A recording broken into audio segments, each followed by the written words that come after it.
Study చేయడానికి MLA గారు పూనుకున్నారు. యాదాద్రి భువనగిరి జిల్లా ఆలేరులో కాంగ్రెస్ ఆధ్వర్యంలో సత్యాగ్రహం ర్యాలీ నిర్వహించారు.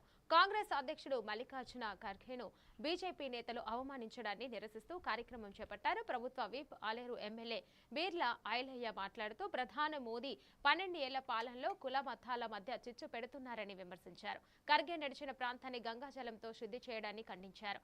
మోదీ వెంటనే ఖర్గేకు క్షమాపణ చెప్పాలని డిమాండ్ చేశారు. అనంతరం గాంధీ అంబేద్కర్ చిత్రపటాలకు నివాళులర్పించి సత్యాగ్రహం చేపట్టారు.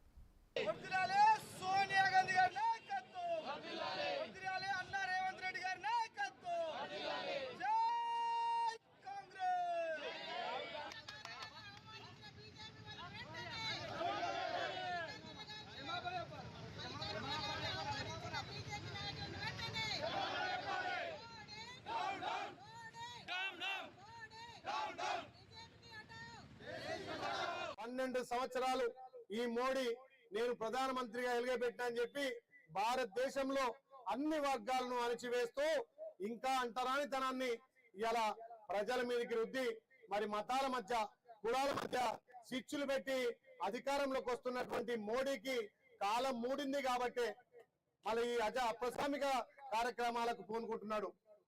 ఇలా అంటరానితనానికి వ్యతిరేకంగా గాంధీ గారు పోరాడిండు.